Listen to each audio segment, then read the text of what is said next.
Breaking news! Today on Salem 1, we have exclusive footage of the witch trials. The trial of Susanna Bareilles is going on as we speak. Also, the execution of Seamus Corey is happening later today. That's right. Today is going to be one eventful day. I guess you can say, life's a witch. We'll send you over to Ezekiel, who's live at Susanna's trial. Ezekiel here at Salem 1 News for the trial for Susanna Bareilles, where we are about to perform the familiar test in which the accused witch will urinate onto a rice cake, and then we will feed it to her familiar, and if the familiar exhibits symptoms, then the accused witch is in fact a witch. And we will have a witch hunter come here and perform the familiar test. The accused witch is about to urinate into the... She's taking a while to urinate. She's a witch!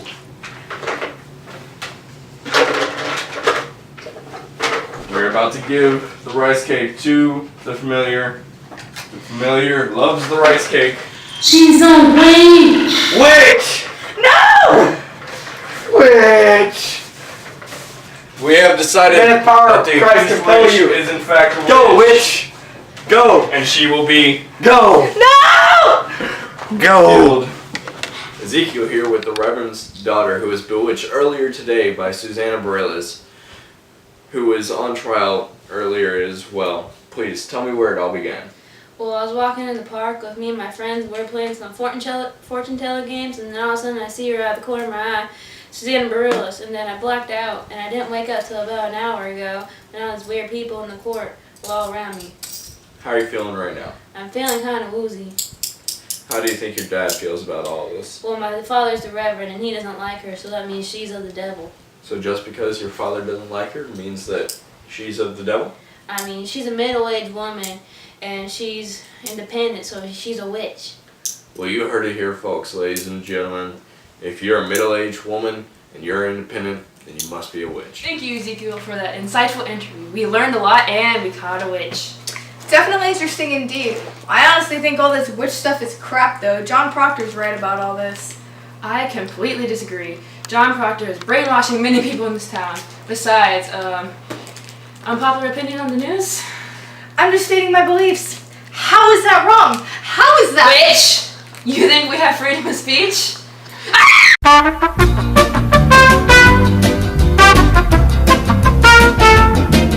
Hi, I'm Jay Guthrie from Tiki Torch Incorporated. We are the leading manufacturers of tiki torches in colonial America, and we are based right here in Salem.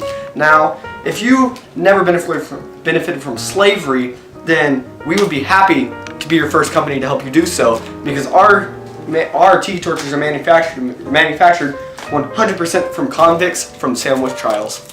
Okay, now I'm here to introduce you to a very satisfied customer right here from Salem. Sir, could you? Hello, my name is Colin, and when I first got this tiki torch, I was a bit skeptical, because all my other tiki torches that I've gotten in the past have went out very quickly. This tiki torch, though, has lasted me through 150 or so Salem Witch trials. Now, did you hear that, folks? 150 witch trials. That's a lot of witch trials, and there's a lot of angry mobs going in between that. And I'll explain to you why this tiki torch lasted for so long.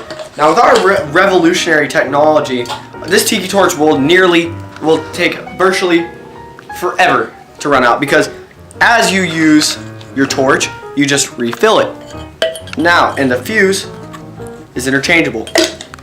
We sell those too.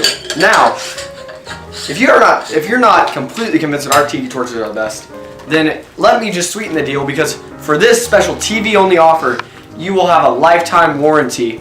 And if you buy one now, you can have one more for free with a can of fuel. Now, if that doesn't convince you that this is an amazing deal, I don't know what will. Tiki torches solved all my life problems.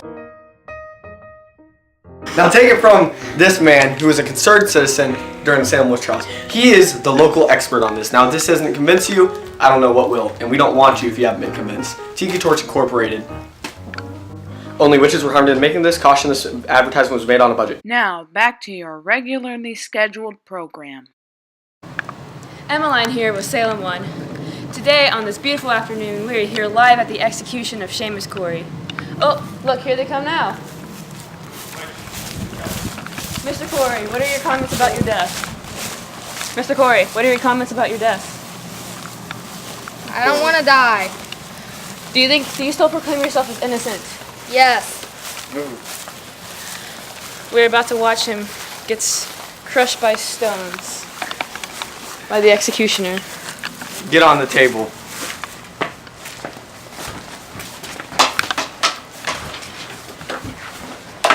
As you can see, the executioner is placing a board on top of him. Okay.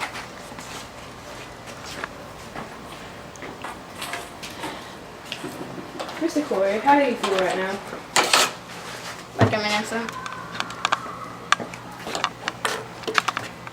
Do these rocks hurt you, Mr. Corey?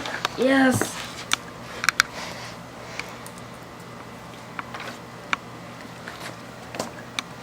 Mr. Corey, how does it feel to die? Oh, here you have it. He's dead.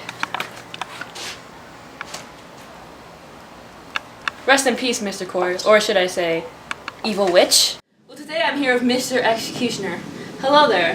Hello. We're going to be doing an interview today. Is that okay? Yes. Alrighty, so about when do you think these trials began? Oh, I'd say around February of this year, which would make it 1692. February this year. So we just saw the execution of a male. How many males would you say were involved in this? Not nearly as many as females, though there were some. Yeah, because it's typical that it's usually middle-aged women that are dependent and or widowed. Yes, because that's the perfect culture chamber for a witch. Of course it is. How many witches are in total, or innocent people do you think were tried? I'd say probably by the time this is finished, around 150 or so, with probably about most of them either being found innocent or having pleaded guilty and then receiving their punishment. But the ones who were pleaded innocent and then were found guilty, I'd say there was probably about 20 to 30 who were executed. Okay. And can you give us a little more information about how they were killed or executed or tortured? Well, as you just saw, there was one man we executed with, we put a plank on top of his chest and we stacked it with rocks to crush him. It was a very slow, agonizing death, deserving of a warlock. Of course. And I heard something about a cradle? Yes, a witch's cradle. We put them in bags, and this is more of a normal punishment, can I say, but it can kill them. We put them in bags, and we hang them up in a tree, and then we swing them while they're upside down in the bag. Okay. And then another viewer just told us something about water. Oh, yes. This is technically a test, not an execution, but they die nonetheless. You see, we throw them in a pool or a river, and if they sink, they are innocent and their name is cleared, or if they float to the top, then they're a witch and thus executed. It's not really good for anyone, huh? It's good for the person who drowned because they would have been proven innocent. Yeah, you drowned my aunt a few years ago. Well, a few months ago. That's a shame. At least she was proven innocent. No more cookies for you. Wow, that was gruesome. However, I'm happy to see that warlock go down. Another innocent person. Well, after all that's happened today, I say it's time to wrap up. Yes, I think it is. We've had amazing opportunities to watch him in trial to even in execution. Definitely an eventful broadcast. Well, I'm Emmeline from Salem Witches. Susanna. Keep in touch next week for our Thomas Jefferson's relationship with his slave. That'll be a fun one.